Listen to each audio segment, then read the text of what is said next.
Live from New Delhi, you're watching DD India News Hour, India's voice to the world. I'm Siddharth Bharadwaj. Coming up in the next hour.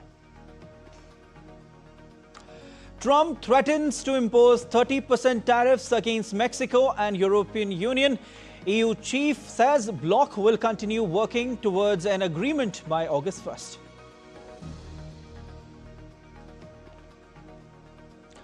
Australia's largest war-fighting exercise, Talisman Sabre, opens. More than 30,000 military personnel from 19 nations set to join in exercise across Australia and Papua New Guinea.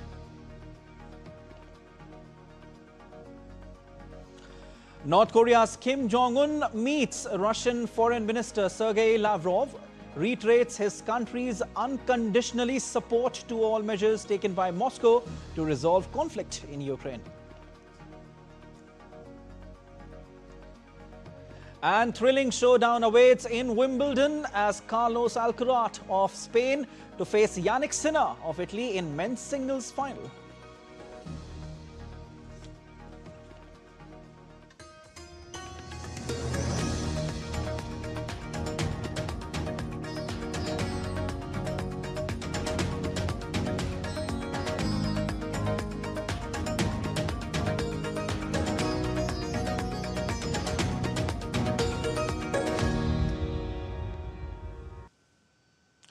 Australia's Prime Minister Anthony Albanese said he supported the status quo when asked about his position on Taiwan on Sunday during the first day of a 6-day China visit. Security is expected to be on the agenda of Albanese's meeting with Chinese leadership. I think it's important that we have a consistent position, which Australia has had for a long period of time. We support the status quo when it comes to Taiwan. We don't support any unilateral action there. We have a clear position and we have been consistent about that. What's important when it comes to international relationships is that you have a stable, orderly, coherent position going forward. Australia does. We want peace and security in our region. We don't want any change to the status quo. That's Australia's position today. That was Australia's position last week. That's been a bipartisan position for a long period of time. China claims democratically governed Taiwan as its own and has not ruled out the use of force to bring Taiwan under its control.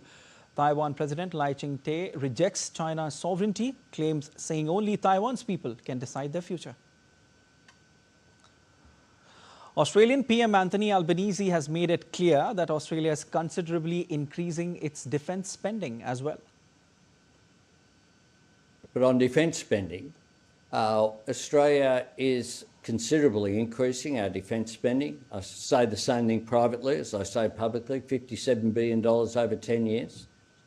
We are increasing our defence spending and investment by more than $10 billion. We have contributed as well to AUKUS already going forward. $1 billion being forwarded to help increase the industrial capacity in the United States. And we'll continue to invest in whatever we need to improve our capability.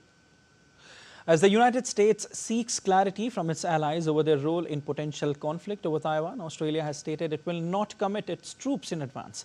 Speaking to the Australian Broadcasting Corporation, Defence Industry Minister Pat Conroy said that the decision to commit Australian troops to a conflict will be made by the government of the day, not in advance, but by the government of the day.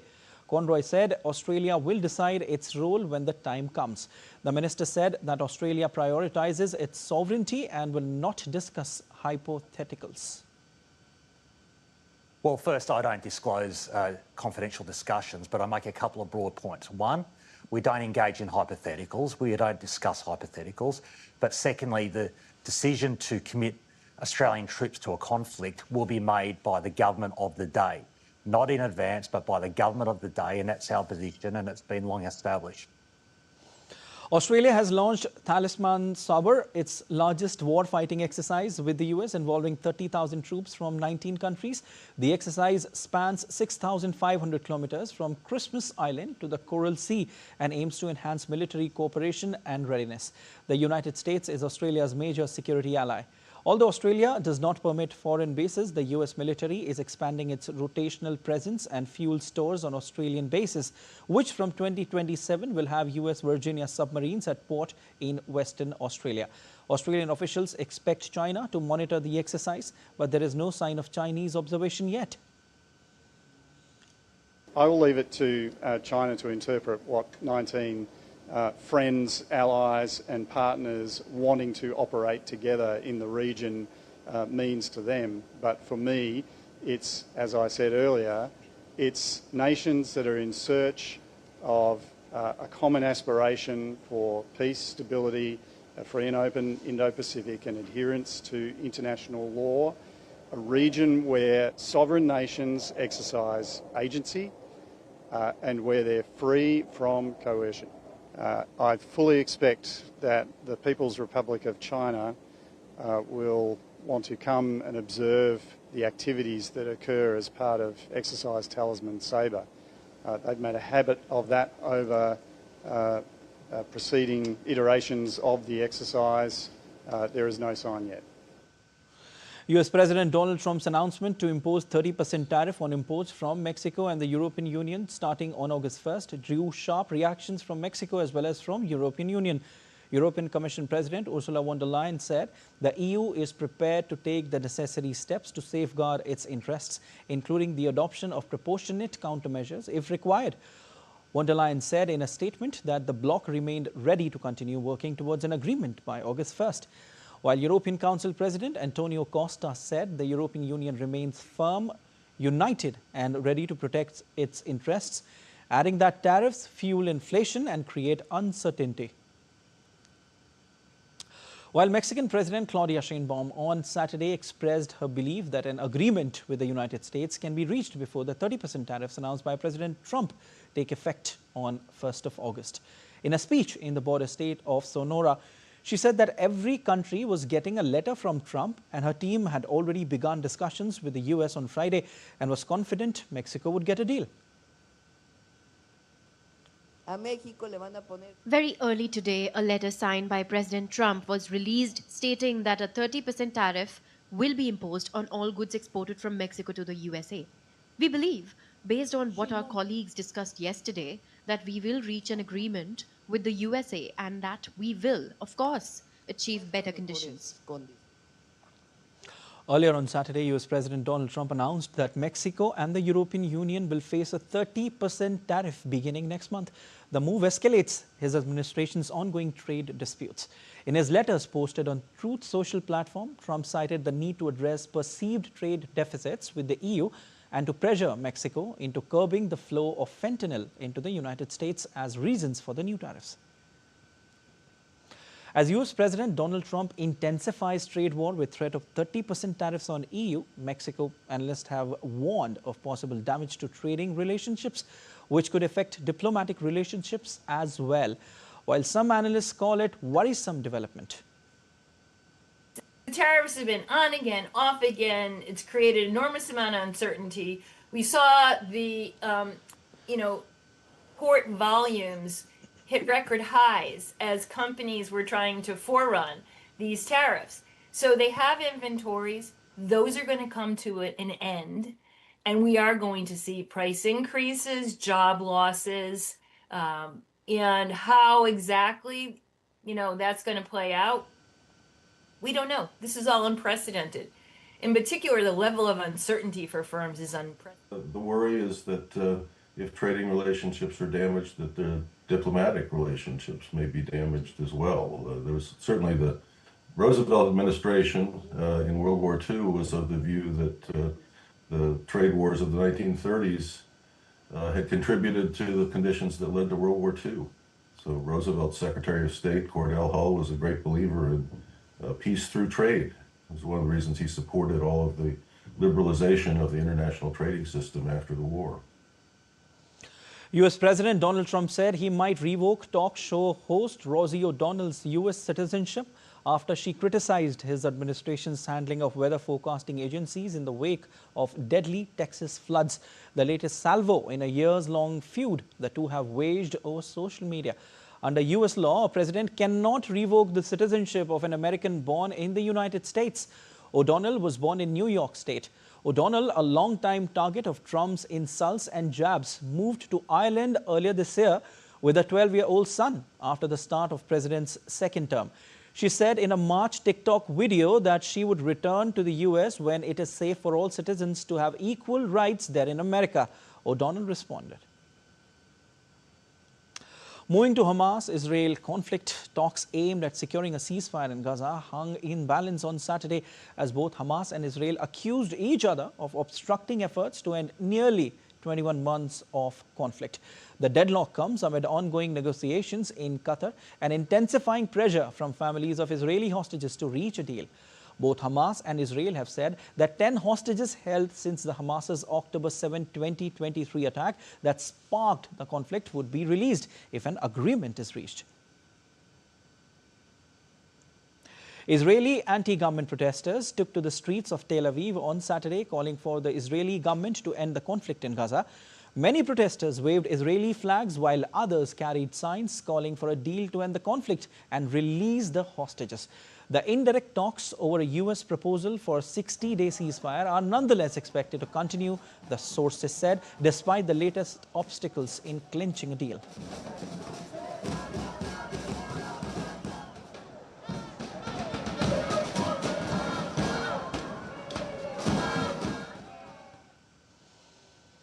Russia said that it has taken control over another village in the west of Ukraine's Donetsk region on Sunday as its troops advanced towards the neighboring Dnipropetrovsk region. Russia's defense ministry said Russian troops had captured the village of Marin, calling for the village by its Soviet name Karl Marx. It lies close to the administrative border between the Donetsk and Dnipropetrovsk regions. The ministry claimed forces had moved deep into the enemy's defense to take the village. Marny was one of two villages Moscow claimed on Sunday. Russia has for months refused a ceasefire proposed by the United States and Kiev. And still to come on DD Indian News Hour. Axiom Mission 4 astronaut crew set to return to Earth on July 14.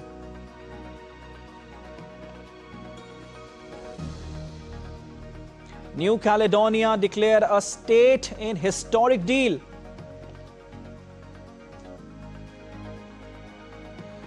Bavaria's fairy tale royal castles, including Neuschwanstein, Herrenchiemsee and Linderhof, added to the UNESCO World Heritage List.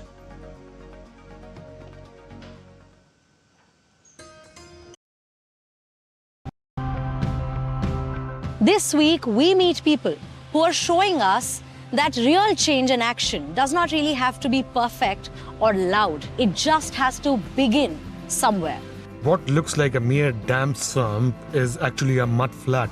But this is the basis of the coastal food system. It provides food for several bird species and other life forms. As the saying goes, we serve society for our own well-being and to better our community.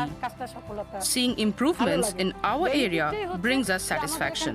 The approach generally adopted by India towards Antarctica is that of the common heritage of mankind, humankind, as one would say right now.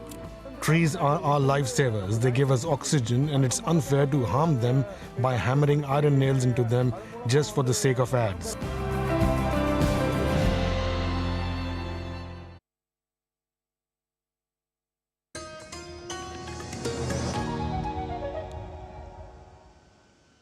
You're watching DD Indian News Hour. I'm Siddharth Bharadwaj. North Korean leader Kim Jong-un offered Moscow his full support on the Ukraine conflict during talks with Russian Foreign Minister Sergei Lavrov. Lavrov's visit to North Korea was the latest in a series of high-profile trips by top Moscow officials as both countries deepen military and political ties amid Russia's offensive against Kiev. North Korea's official KCNA news agency reported that Kim and Lavrov met on Saturday in an atmosphere full of warm camaraderie trust. Kim told Lavrov that Pyongyang was ready to unconditionally support and encourage all the measures taken by the Russian leadership as regards the tackling of the root cause of the Ukrainian crisis. The North Korean leader also expressed a firm belief that the Russian army and people would surely win victory in accomplishing the sacred cause of defending the dignity and basic interests of the country. Lavrov told Kim that Putin hopes for continued direct contacts in the very near future.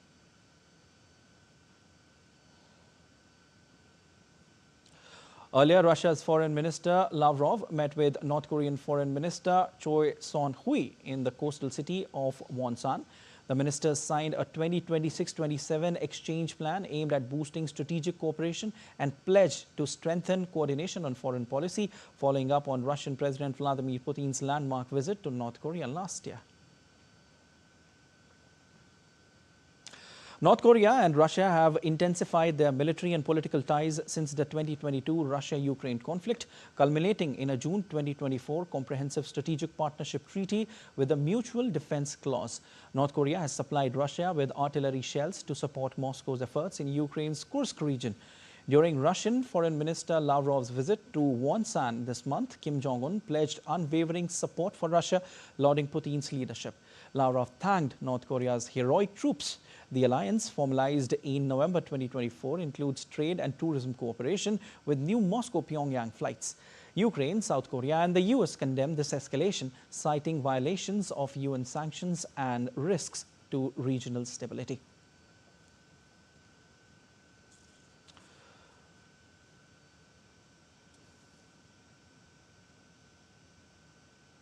All right, and my colleague Jessica Taneja joins me in the studio on the story. Hi, Jessica, how are you doing? Well, good so far. Yeah.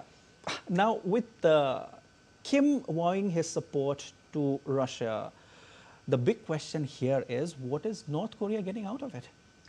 Well, quite a lot, frankly. And this support, both that Russia provides to North Korea provides to Russia, has, roots before the Soviet dissolution. And you recall that, at this point, Russia could really rely and depend on the artillery that was of the Soviet era, which it desperately needs right now, apart from getting, military industrial support from China. While North Korea comes in, you see how so far it has provided 100 missiles, 100 ballistic missiles and about 9 million artillery shells, if reports are to be believed. That's a lot of help. And what is North Korea getting in return? Well, it's aiming to advance its nuclear weapons program, something that it already possesses in a certain way. It possesses nuclear weapons, but not on its intercontinental ballistic missile, which North Korea has quite a few. And, of course, there are warnings that the US intelligence has put out where, those missiles could reach America. So there are concerns when it comes to the US and its Western allies. But when you look at what North Korea gets in return, is not by only providing, say, now 30,000 troops, 11,000 are already serving in the Kursk region. In the Donbass region, they're also helping for reconstruction efforts since, there was a minor incursion there, and Russia has deployed a lot of engineers and workers who are there. And the Labor Mobility Pact with North Korea has been in place for many, many years now. But this new military reinforcement is just another way of sort of cementing the pact that they already have.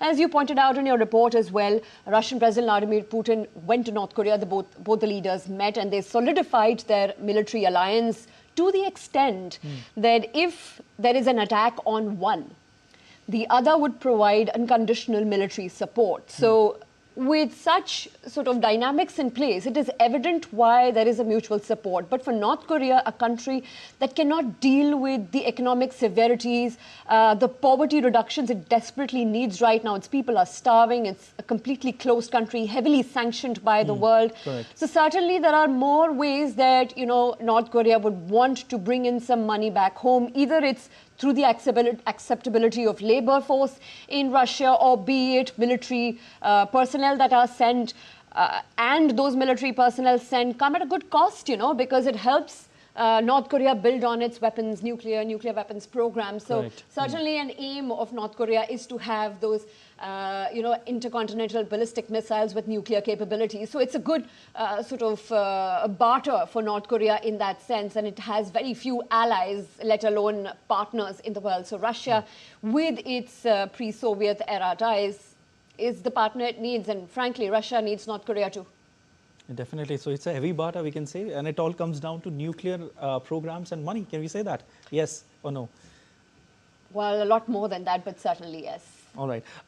Jessica, also, if at all, will this change the security dynamics of the region, if at all? Oh, absolutely it does, because you see the recent trilateral exercise between US, South Korea and Japan has caused quite a stir, not just with Sergei Lavrov issuing a statement there in Wonsan, as you pointed out. And Wonsan, as I may say, is also an interesting resort that, the North Koreans have built to sort of open their economy and allow tourists to come in. But when it comes to, dealing with issues of the Korean Peninsula and the military build-up in the Korean Peninsula, something that North Korea and along with Russia now have called out the West for and said that this is not acceptable, because as you see from the time of the Korean War, which is 1950 to 53, when North Korea invaded South Korea, and ever since we've had sort of ceasefire that exists there with a potential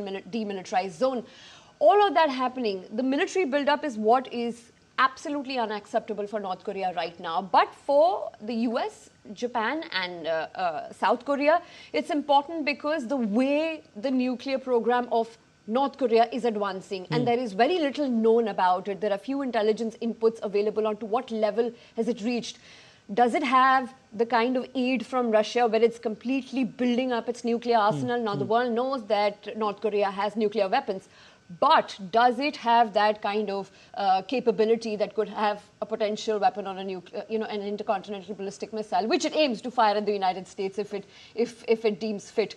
So, given its military preoccupation and the kind of dynamics that are emerging with the neo-Axis powers, as they say now in the academic world, it'll be interesting to see how this pans out. Now that Sergei Lavrov is going to China, another point of another turn of events, as we'll see, because North Korea has been inviting Russian tourists, but it hasn't been inviting the Chinese. So there's a lot of question on where that little exchange is going, even though China is a close friend or someone who has always come in to help North Korea whenever it's had certain issues here and there.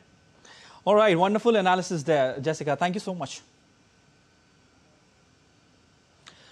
Well, France on Saturday announced a historic accord with New Caledonia, in which the overseas territory will be declared a new state within the French realm. The 13-page accord, reached on Saturday after negotiations in Paris between the French government and groups on both sides of the territory's independence debate, proposes the creation of a state of New Caledonia with its own nationality. The talks were convened by French President Emmanuel Macron after an earlier series of talks held between February and May 2025 failed to yield an agreement. After 10 days of talks, the parties agreed that a state of New Caledonia should be created. This released document, signed by almost 20 politicians, details what the deal would imply for New Caledonia's future. New Caledonia's population will be called to approve the agreement in February 2026. The resulting formula, as the Minister of State pointed out, is a complete innovation commensurate with the complexity of your territory. It respects Caledonians, past, present and future, and it respects the Republic. And this formula is that of a new Caledonian state with the national whole, with this fundamental law enshrined in the Constitution. And it reconciles the aspiration to self-determination and the link with France in an unprecedented way.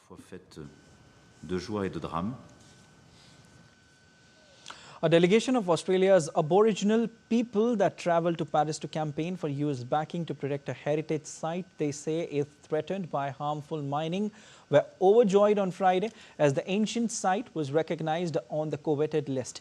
This site is located on the Burrup Peninsula, home to the Madudu Nera and under threat from nearby mining developments. The World Heritage Committee at UNESCO, the United Nations cultural organization, had been deliberating since the start of the week on what sites to include in the latest edition of the body's World Heritage List. Bavaria's fairy tale royal castles, including Neuschwanstein, Herrenchiemsee and Lindorf, have been added to the UNESCO World Heritage List. The decision made by UNESCO World Heritage Committee during its 47th session in Paris is recognizing the architectural and cultural significance of King Ludwig's II's 19th century palaces. Construction began at Neuschwanstein in 1869, but the project was never completed and building work halted when the Bavarian king died in 1886. The castle is now one of the most popular tourist sites in Germany, receiving roughly 1.4 million visitors per year. It inspired the Disney castle logo after Walt Disney visited in 1950s. Bavarian state premier Markus Söder described the designation as worldwide accolade, calling Neuschwanstein Bavaria's landmark par excellence. After spending around 2 weeks at International Space Station, Axiom Mission 4 astronaut crew, including Indian astronaut Shubhanshu Shukla, are set to return to Earth. The SpaceX Dragon spacecraft carrying the 4 astronauts is scheduled to undock from the ISS on Monday, July 14. The Dragon capsule will leave the ISS's Harmony module around 4:35 p.m. IST.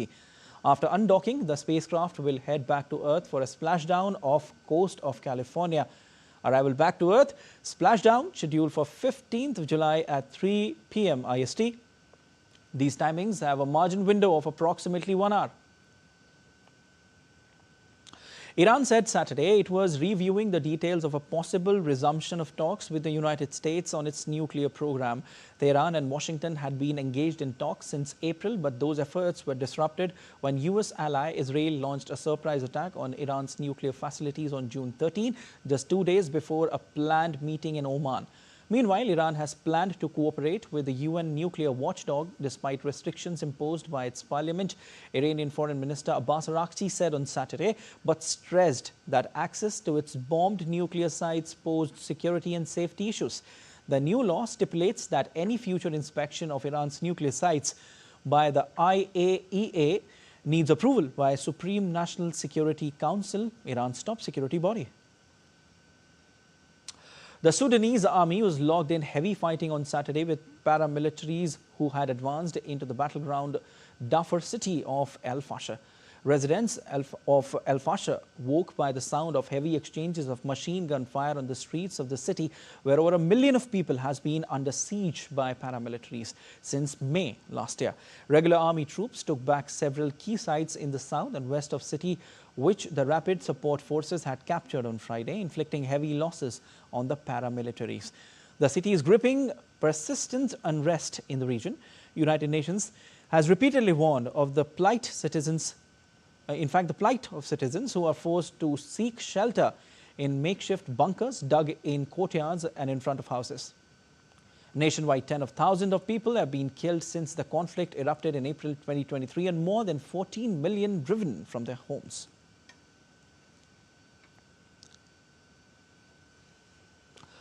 Nigeria slapped 44 Boko Haram jihadists with jail terms of up to 30 years for funding terrorist activities. The convicted were among 54 suspects arraigned in 4 specially constituted civilian courts set up at a military base in the town of Kainji in central Niger state. On Wednesday, Nigeria resumed trials of the suspects 7 years after it suspended prosecution of over 1,000 people suspected of ties with the jihadist group that has been waging an insurgency since 2009 to establish a caliphate. In October 2017, Nigeria began mass trials of the Islamist insurgents more than 8 years after the start of the violence. That phase of the trials, which lasted 5 months, saw the convictions of 200 jihadist fighters with sentencing ranging from death penalty and life imprisonment to prison terms of 20 to 70 years. And still to come on DD News Hour. India's External Affairs Minister Dr. S. Jaishankar meets his Singaporean counterpart Vivian Balakrishnan in Singapore. Conference organized in New Delhi on Dalai Lama's contributions.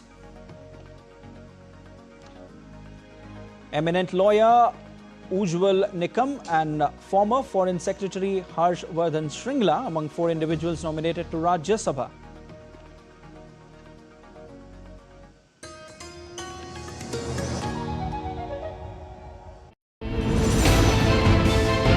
Geopolitics and trade deals. Economic challenges amid development. Hard work and the path to prosperity. It's the economy always. Between walkers, money is what money does and says. Supply creates its own demand. Between the bulls pulls and bears tears. When supply chains globalization and India rises to the podium. We'll get you centered with the Economic Brief at 8 p.m. every Thursday on DD India.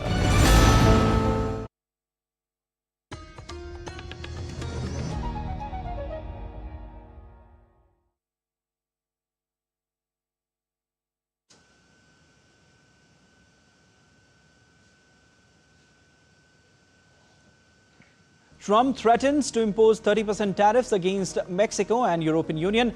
EU chief says bloc will continue working towards an agreement by August 1st.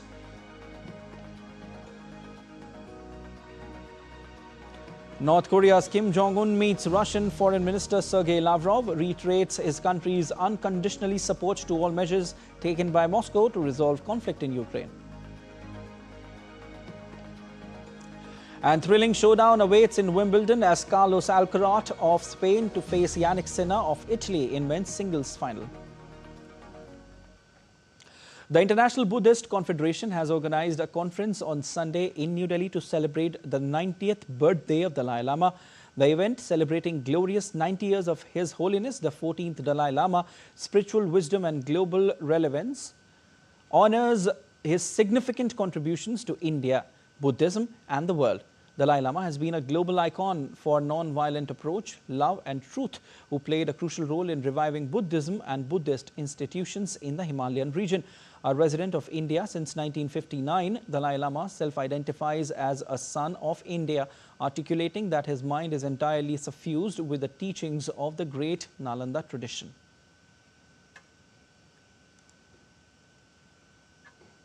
India's External Affairs Minister Dr. S. Jaishankar began his visit to Singapore and China. In his first stopover, EAM Jaishankar met his Singaporean counterpart Vivian Balakrishnan, exchanged views on several key issues. External Affairs Minister Jaishankar also met Chairman-designate of Temasek Holdings, Teo Chee Han. Both discussed the transformation underway in India and its investment opportunities.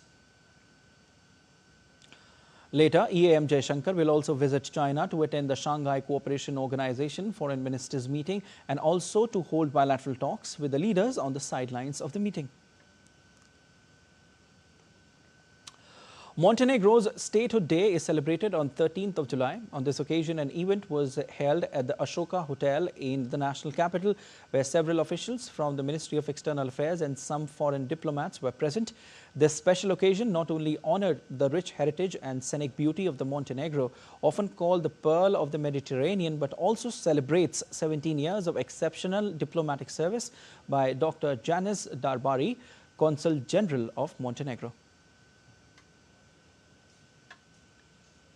ये जो दिन है 13th of July is a day of celebration for Montenegro क्योंकि through a very peaceful transition, through a referendum from Serbia, they created world history of an independence through peace.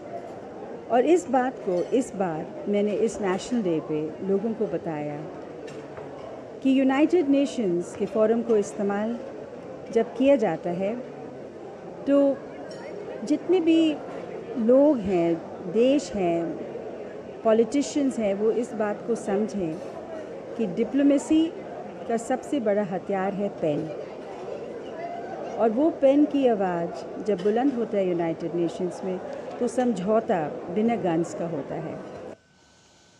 Eminent lawyer Ujjwal Nikam and former Foreign Secretary Harshvardhan Shringla are among the 4 people President Draupadi Murmu has nominated to India's Upper House of Parliament or Rajya Sabha. In a Gazette notification put out by the Ministry of Home Affairs, 4 members were nominated to the upper house of the Parliament, which comprised people from varied backgrounds, including diplomacy, the legal fraternity, historian and social worker. Those who were named on the MHA list of nominees included Harsh Shringla, an accomplished diplomat, Ujjwal Nikam, a lawyer, Meenakshi Jain, an eminent historian, and Sadanandan Master, a Kerala teacher. PM Modi congratulated all 4 members who were nominated for the upper house. Renowned lawyer Ujjwal Nikam thanked President Draupadi Murmu and Prime Minister Narendra Modi for the honour. आज जो राष्ट्रपति महोदय मुझे विश्वास प्रकट किया, मैं इससे बहुत खुश हूं और मैं पूरी हमारी जनता का व्यक्तिशः आभारी हूं। हमारे देश के प्रधानमंत्री, भाजपा के जेपी नड्डा जी और गृह मंत्री अमित भाई जी और हमारे महाराष्ट्र के मुख्यमंत्री देवेंद्र फडणवीस, इनका व्यक्तिशः आभारी हूं। Extending his best wishes on Ujjwal Nikam's nomination to 4 distinguished individuals, Prime Minister Narendra Modi wrote on X, and I quote, "Shri Ujjwal Nikam's devotion to the legal field and to our constitution is exemplary. He has not only been a successful lawyer, but also been at forefront of seeking justice in important cases. During his entire legal career, he has always worked to strengthen constitutional values and ensure common citizens are always treated with dignity. It's gladdening that the President of India has nominated him to the Rajya Sabha."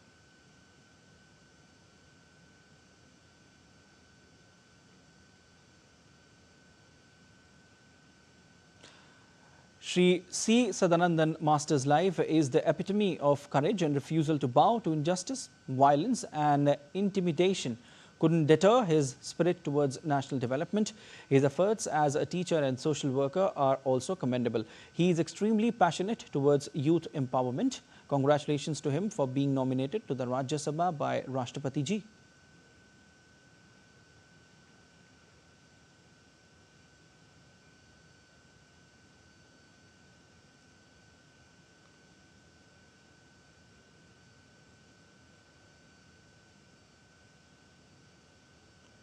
And best wishes for his role as MP.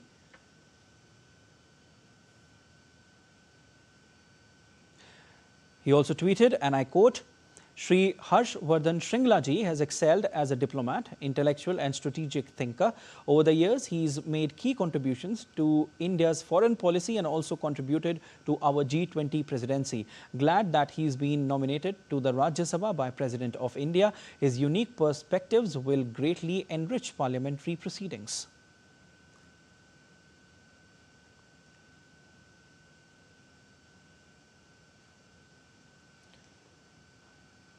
Prime Minister also tweeted, and I quote, "It's a matter of immense joy that Dr. Meenakshi Jain ji has been nominated to the Rajya Sabha by Rashtrapati ji. She has distinguished herself as a scholar, researcher and historian.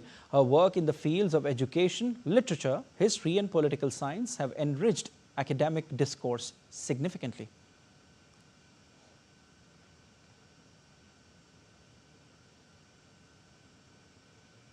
And the second edition of the Northeastern Region District Sustainable Development Goals Index Report 2023-24 was released by Niti Aayog. The index covers 121 of 131 Northeast districts, with 103, that is 85%, classified as front-runners. All districts in Mizoram, Sikkim and Tripura achieve front-runner status. Hanatyal in Mizoram stands out as the highest scoring district, while states like Nagaland and Tripura have shown strong and balanced performances. The region excels in clean water, gender equality and economic growth driven by schemes like Jal Jeevan Mission. However, challenges persist in climate action and inequality. The index highlights improved data systems and local planning guiding sustainable development efforts towards 2030.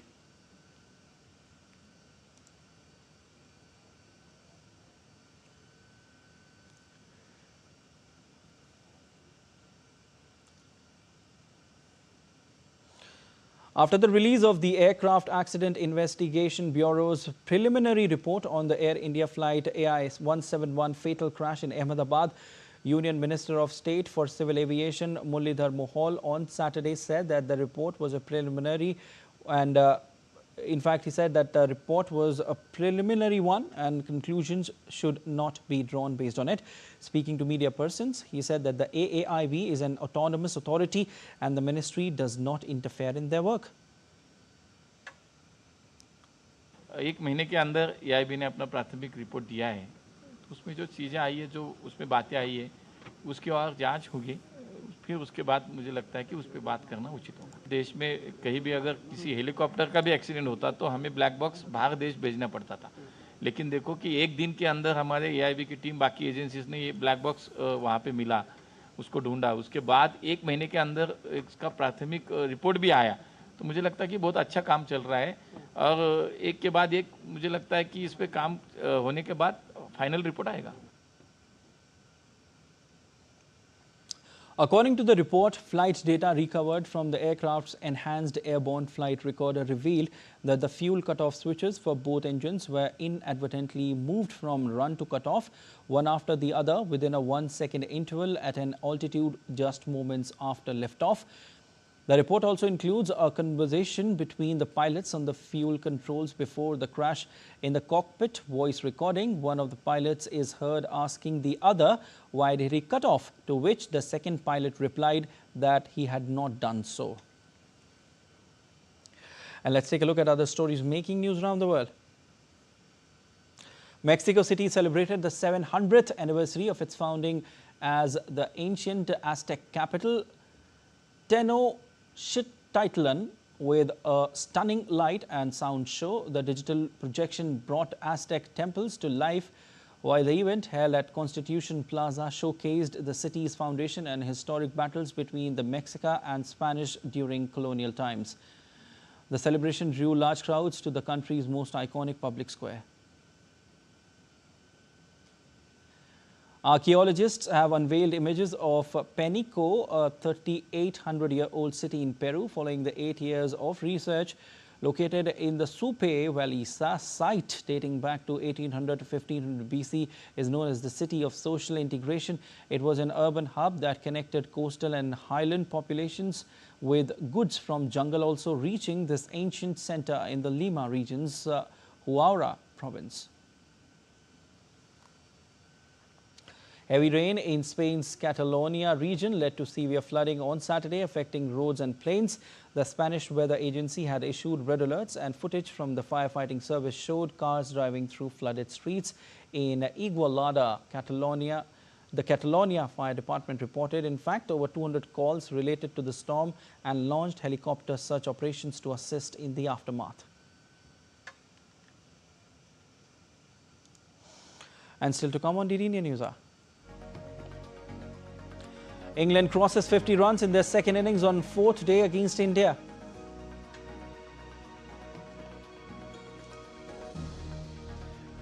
European champions Paris Saint-Germain set to lock horns with Chelsea in Club World Cup final in New Jersey.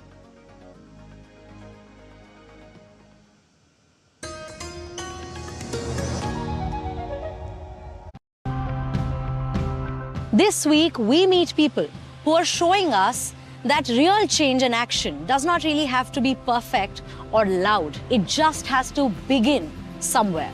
What looks like a mere dam sump is actually a mud flat. But this is the basis of the coastal food system. It provides food for several bird species and other life forms. As the saying goes, we serve society for our own well-being and to better our community. Seeing improvements in our area brings us satisfaction. The approach generally adopted by India towards Antarctica is that of the common heritage of mankind, humankind, as one would say right now.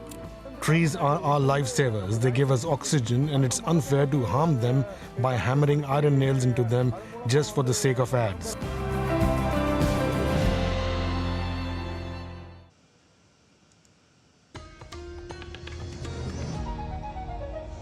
You're watching DD India News Hour. I'm Siddharth Bharadwaj. Norway's wild salmon population is plummeting, with only 323,000 fish swimming upstream in 2024 compared to 1 million in 1980s, according to the Norwegian Scientific Advisory Committee for Atlantic Salmon. The dramatic decline driven by fish farming and climate change has placed wild salmon on Norway's red list of near endangered species since 2021. Fish farms housing up to 200,000 salmon per cage contribute to sea lice infestations and interbreeding, threatening wild stocks. Warmer waters from climate change further disrupt ecosystems. Anglers and conservationists urge action to save this iconic species integral to Norway's cultural and economic heritage. You're watching DD News. Time now for sport.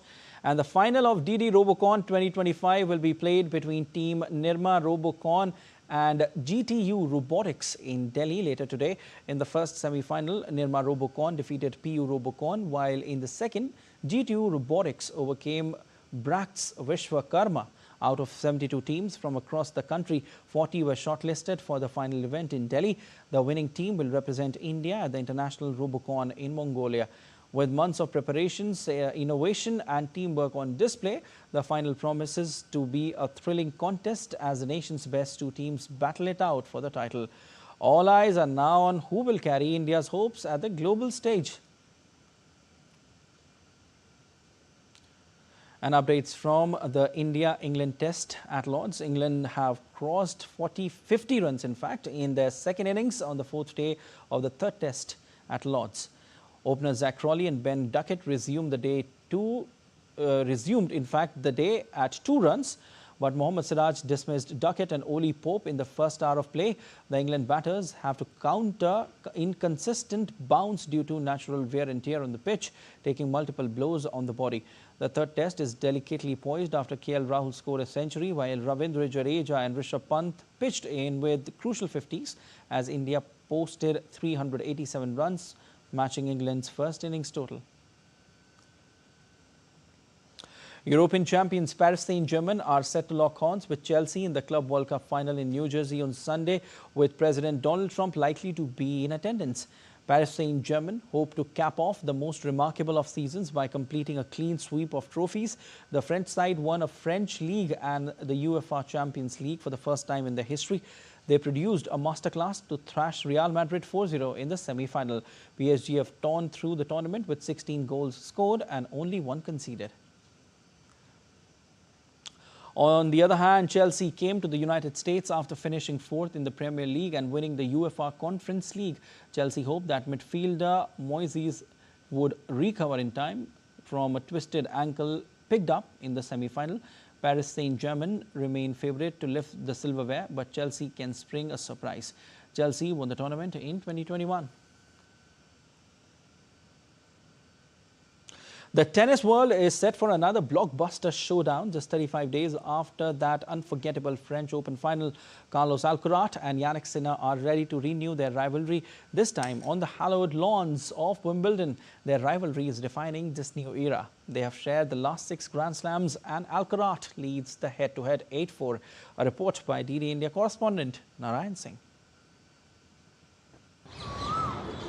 Last time Carlos Alcaraz and Jannik Sinner met in a Grand Slam final, the tennis world witnessed one of the greatest matches in the recent memory.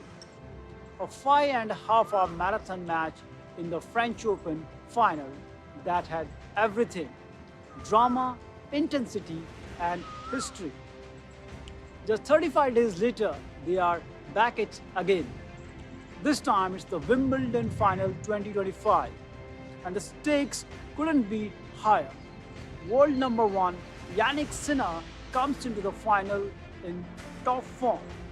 He hadn't dropped a set all tournament and cruised past Novak Djokovic in the semi-finals, ending 24-time Grand Slam champions' hopes for yet another title.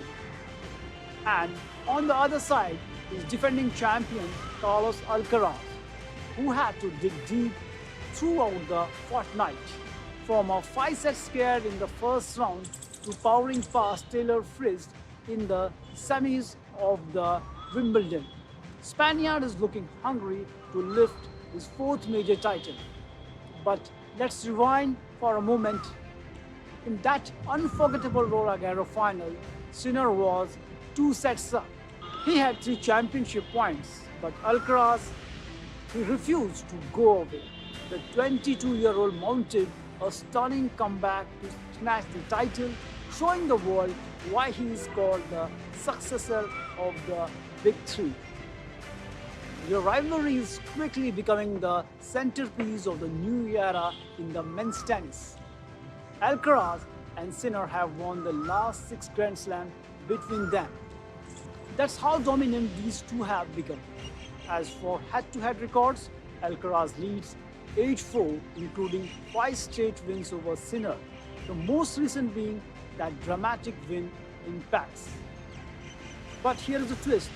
The only time they have played on grass was right here at Wimbledon in 2022, and Sinner won that match. So, can the Italian flip the script again on the center court? Or will Alcaraz extend his streak and defend his crown? One thing is for sure, this rivalry is just getting started, with both players still in their early 20s. Expect many more slams finals between them. 8th seed Iga Swiatek humbled Amanda Anisimova 6-0, 6-0 in the final to back her maiden Wimbledon title, and in the process, she reached several milestones. It is the first time a woman has won a final at the All England Club without dropping a game since 1911. The Pole is the second player in the Open era to win a major without losing a game since 1988. 24-year-old Iga Swiatek not only clinched her maiden Wimbledon crown, but also scripted history, a rare feat in 114 years at the tournament. Swiatek demolished Amanda Anisimova 6-0, 6-0 in the most one-sided women's final to clinch her 6th Grand Slam title. It is the first time a woman has won a final at the All England Club without dropping a game since 1911. Earlier, Britain's Dorothea Lambert-Chambers triumphed by the same margin. The Pole is just the second player in the Open era to win a major without losing a game in the final. Prior to this, Steffi Graf humbled Natalia Zvereva at the French Open in 1988. She is Wimbledon's 8th consecutive first-time women's champion since Serena Williams won in 2016. Swiatek lost just one set during the entire tournament as she won her first trophy on grass. Swiatek has won the French Open 4 times and also the US Open in 2022. Now her next stop is Australian Open next year to have all 4 major trophies in her cabinet. Anisimova was expected to prove a stern test after ousting world number 1 Ariana Sabalenka in the semi-finals, but Swiatek was superlative. Sports Desk, DD India. All right, and DD India's Abhishek Mahajan joins me from the newsroom. Hi Abhishek, a delight for all the tennis players across the world, and it's one of the biggest tournaments in the history of sports. It's Wimbledon, and you know, this time around, it's Jannik Sinner versus Carlos Alcaraz. So for you, is it Jannik Sinner or it's Carlos Alcaraz? Which side are you on? Yes, Siddharth. If you go by the statistics and form, I'll go with Carlos Alcaraz because 24 consecutive wins in 20 in Wimbledon itself, and if you go by head-to-head record also, he has, we showed in the report also, he has 8-4 record, 5-0 in the last 2 years also, and he has won 2 previous Wimbledon titles. So Carlos Alcaraz, he's in awe-inspiring form. He looks in stupendous form, but yes, you cannot underestimate Jannik Sinner also. First is that last time when Carlos Alcaraz lost the Wimbledon game, it was by Jannik Sinner itself. Last time when Sinner had beaten Alcaraz, it was in 2023 Beijing semi-finals. But yes, Jannik Sinner is fresh from beating Novak Djokovic in the semi-finals. So you cannot underestimate Jannik Sinner. He's also a world number 1. And we showed in the report also, Siddharth, that in last month itself, French Open finals, it was a marathon final which lasted for almost 6 hours, 5 hours and 53 minutes to be precise. Jannik Sinner had won the first 2 sets, and then what a warrior-like comeback by Carlos Alcaraz. He went on to win 3 sets and also the tournament. Yes, intriguing game. Good game is on the cards, but yes, Carlos Alcaraz looks in a superb form. Well, definitely, there is no doubt about the fact that Carlos Alcaraz is in super form, but I am backing Jannik Sinner.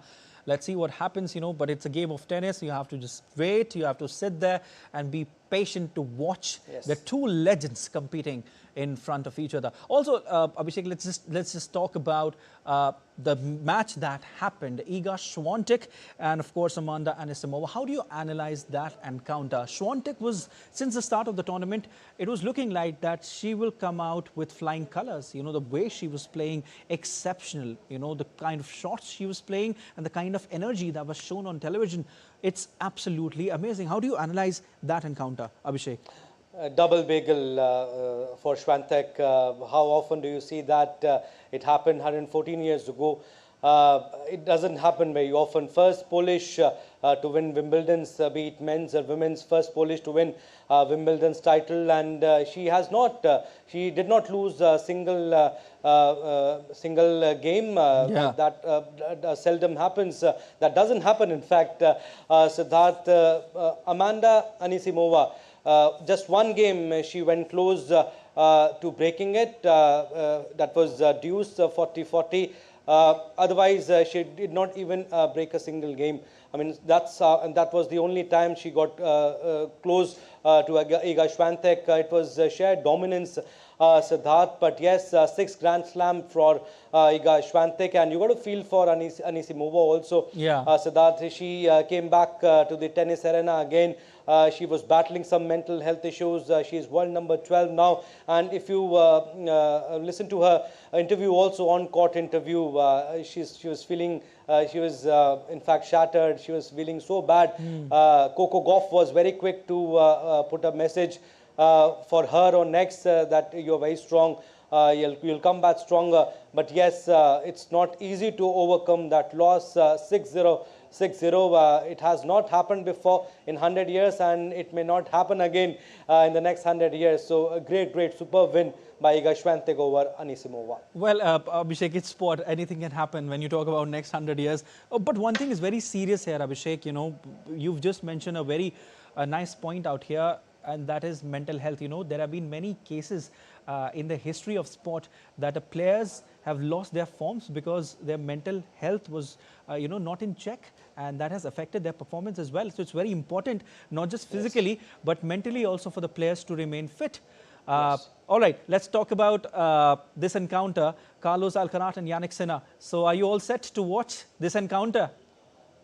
Oh yes, I mean he has. I'll talk about Carlos Alcaraz. He has won. We have Abhishek. Abhishek, we have paucity of time. Can you just wrap up quickly? All right, I'll be with Carlos Alcaraz. All right, let's see what happens. Thank you so much, Abhishek. And that's all for this edition of DD India News Hour. Let us know your thoughts on the news of the day. For those on the go, you can get all the latest news and updates from India and across the world on DD India mobile app. The app is available on both Android and iOS platforms, and you can scan the QR code on the screen to download now. We'll be back with more news as it breaks here on DD India. I'm Siddharth Bharadwaj from all of us here in Delhi. Thanks for watching DD India News Hour.